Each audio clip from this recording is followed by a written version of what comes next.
بالله من شرور أنفسنا ومن سيئات أعمالنا من يهده الله فلا مضل له ومن يضلل فلا هادي له أشهد أن لا إله إلا الله وحده لا شريك له وأشهد أن محمدا عبده ورسوله قال الله تعالى في كتابه الكريم يا أيها الذين آمنوا اتقوا الله حق تقاته ولا تموتن إلا وأنتم مسلمون أما بعد فإن أصدق الحديث كتاب الله وخير الهدي هدي محمد صلى الله عليه وسلم وشر الأمور محدثاتها وكل محدثة بدعة وكل بدعة ضلالة وكل ضلالة في النار اللهم صل على محمد وعلى آله وأصحابه ومن تبعهم بإحسان إلى يوم الدين. Ayo ikhwah azri wa alhamdulillah. Puji kita panjatkan kehadirat Allah Subhanahu wa taala atas segala nikmatnya, sehingga di siang ini kita bisa melanjutkan kembali kajian singkat kita. Kita lanjutkan materi tentang masalah salam, mengucapkan atau memberikan salam kepada sesama muslim. Bagian berikutnya yaitu batasan suara salam. Tidak ada batasan yang pas, akan tetapi ada perkiraan yang dimana dinukil dari Al-Miqdad bin Al-Aswad radhiyallahu anhu. Ia pernah berkata, kana nabiyyu sallallahu alaihi wasallam yaji'u minal lail fayusallimu tasliman la yuqidu na'iman wa yusmihul yaqdhan. Beliau mengatakan bahwasanya Rasul sallallahu alaihi wasallam itu pernah datang ke suatu rumah minalail di suatu malam. Datang di waktu malam karena namanya malam. Mungkin kan ada yang sudah tertidur. Fayusallimu taslima, maka kemudian beliau mengucapkan salam kepada yang didatangi. Batasan suaranya disebutkan la yuqidu na'iman, tidak sampai membangunkan orang yang sedang tidur. Berarti tidak ngageti, ya. Biasanya kalau orang terlalu semangat masuk pintu langsung bilang assalamualaikum keras, ternyata ada orang yang tidur kaget. Nah ini batasannya terlalu keras. Yang kedua yusmul yaqdhan, dan orang yang terjaga yang tidak tidur mendengar. Yang artinya bahwasanya bukan lirih juga, karena malam-malam datang salamnya lirih akhirnya tidak terdengar, tidak juga. Maka inilah pribadi Rasulullah SAW bisa menempatkan pada tempatnya. Kalau memang di tempat yang katakanlah mungkin butuh diangkat suaranya supaya terdengar, diangkat. Tapi ketika kondisi tertentu yang penting terdengar siapa yang dia bisa mendengar yang sedang tidak tidur, maka sudah cukup. Tidak perlu dikeraskan lagi. Ini kita harus melihat kondisi, jangan sampai suatu keinginan niat yang baik, satu amalan yang baik kemudian menimbulkan madharat. Di antara faedah yang kita ambil demikian. Kadang-kadang kita punya niat baik, kita mengamalkan amalan yang baik, tapi ternyata ketika diamalkan timbul madharat. Nah, ini nggak benar. Yang nggak benar apanya? Cara melaksanakannya, cara mengamalkannya itu yang nggak benar. Maka harus tahu ilmunya. Makanya ada istilah ilmu itu perlu diilmui lagi. Suatu ilmu itu perlu diilmui lagi. Kita punya ilmu yaitu mengucapkan salam. Apa yang perlu kita ilmui? Di antaranya bagaimanakah keras lirihnya salam yang kita sampaikan kepada orang lain. Bukan karena alasan yang penting kan saya sudah mengamalkan salam, keras kecil urusan saya, tidak. Tapi ada waktunya, ada katakanlah ukurannya supaya kebaikan tersampaikan dengan kebaikan, menimbulkan kebaikan. Kemudian ya ikhwah azani wa azakumullah. Ketika ada seseorang dia itu mengucapkan salam, mungkin kondisinya ada orang yang dia itu tidak konsen, ada orang yang menyalaminya atau tidak mendengar, ya, sehingga salam yang diucapkan oleh seseorang tidak terbalaskan.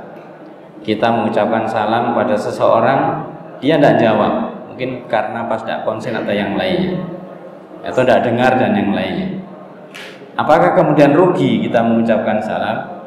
Maka ingatlah bahwasanya salam adalah doa, bukan seperti ucapan kita say hello, ya, ucapkan halo, ya, selamat pagi dan yang lainnya, itu tidak ada pahalanya, ya. Artinya salam adalah doa yang bisa mendatangkan pahala.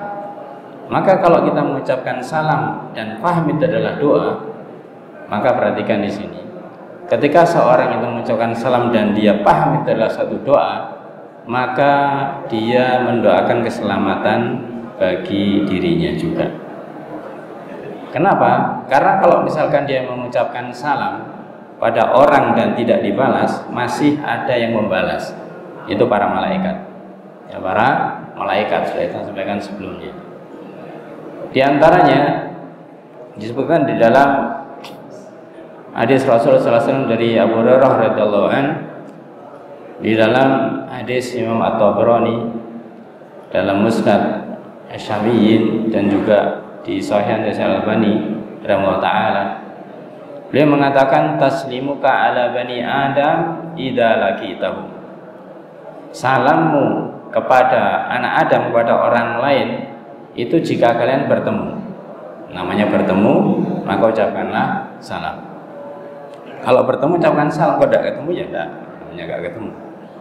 Fa in raddu alaik, kalau kamu mengucapkan salam dan dibalas salammu itu, raddat alaika wa alaihimul malaikah, yang jawab dua, maka salammu dibalas oleh dia yang kamu tuju, orangnya itu siapa, dan juga mendapatkan balasan dari para malaikat.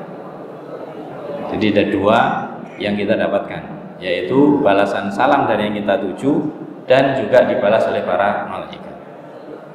Wa illam yuraddu alaik, kalau ternyata kamu mengucapkan salam dan tidak dibalas, raddat alaikal malaikat, masih ada yang membalas, yaitu para malaikat.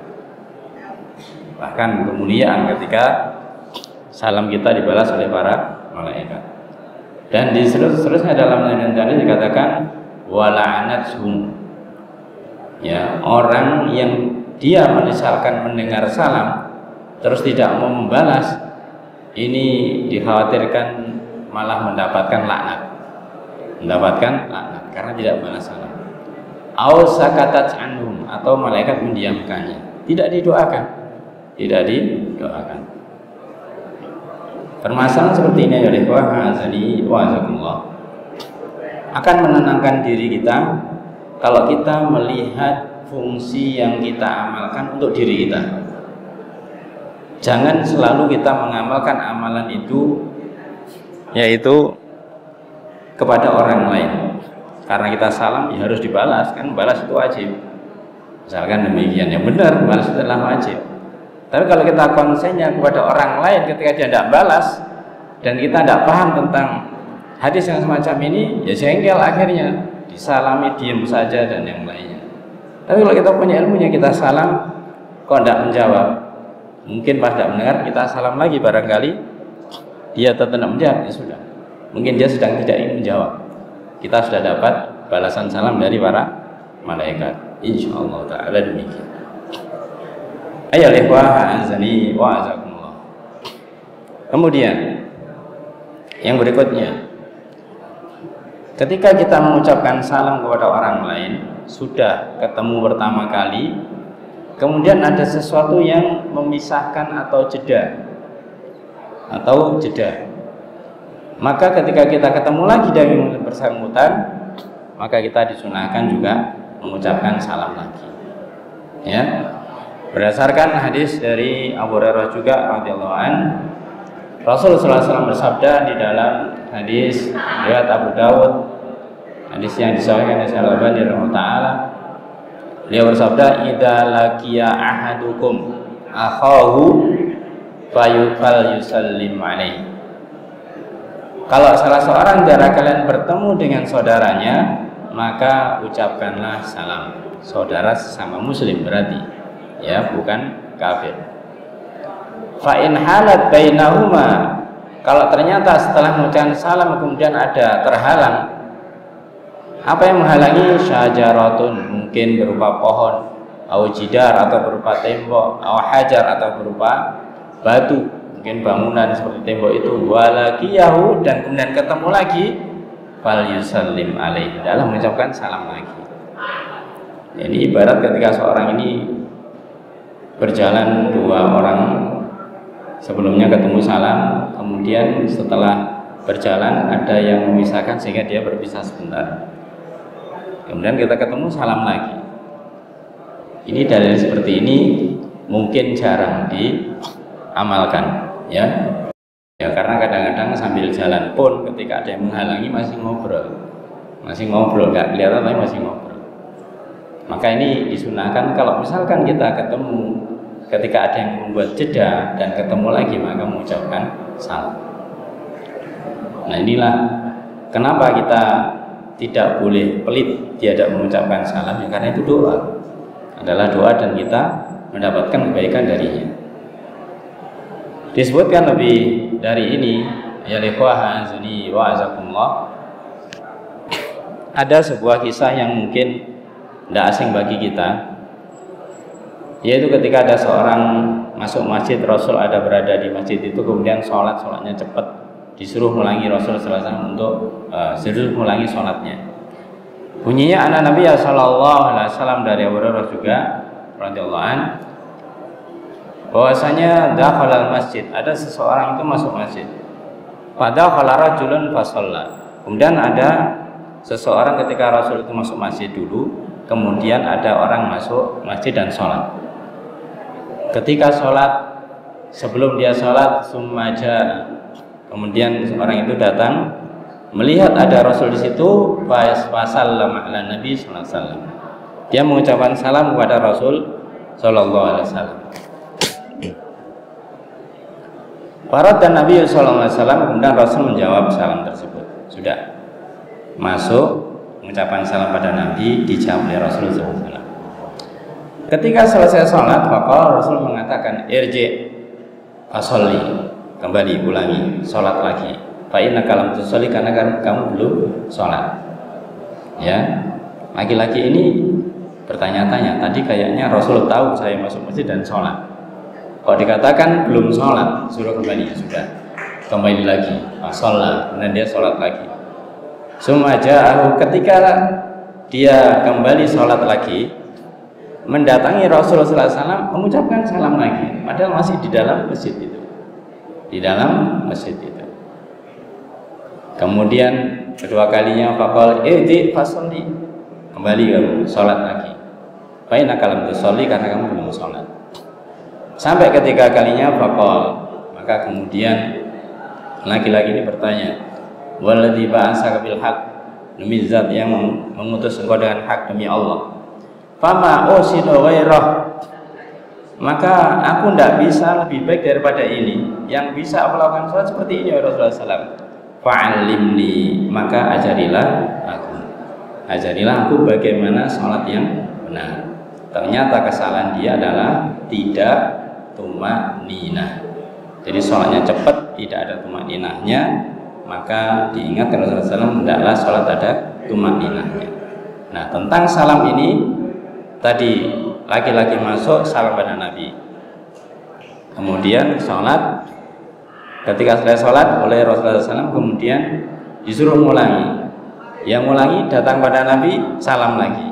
Nah, ini faedah yang kita ambil yang bawah itu, bahwasanya seorang muslim, ya walaupun baru berpisah sebentar atau masih dalam satu tempat yang sama, kemudian bertemu lagi, maka hendaklah dia juga mengucapkan salam yang berikutnya atau salam yang kedua kalinya atau ketiga kalinya.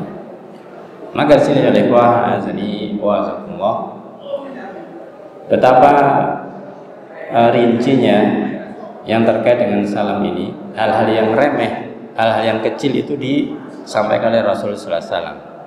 Ini menunjukkan pentingnya kita untuk menjaga salam, untuk membiasakan salam, dan kita jangan sampai meskipun katakanlah mungkin sedang ada masalah dengan yang lainnya yang sama muslim ini, ya maka salam ini tetap sampaikan, karena dengan salam itu akan bisa melembutkan hati. Maka dari itu ya ikhwah, azali wa azakumullah, semoga kita bisa dikuatkan Allah Ta'ala, dimudahkan Allah Ta'ala, diistiqomahkan Allah Ta'ala untuk bisa selalu istiqomah di atas salam ini, mengucapkan salam, dan kita sabar. Kalau kita misalkan kurang di dalam masalah ini, ya kita mohon kepada Allah supaya dimudahkan untuk bisa memahaminya, dan kalau ada masalah tetap bisa mengucapkan salam pada orang yang kita sedang mungkin ada masalah, sehingga kita bisa melembutkan diri kita sendiri, dan itu adalah kebaikan pada diri kita sendiri. Wallahu a'lam bishawab. Kita cukupkan. Subhanakallah hamdika, asyhadu an la ilaha illa anta, astaghfiruka wa atubu ilaik. Assalamualaikum warahmatullahi wabarakatuh.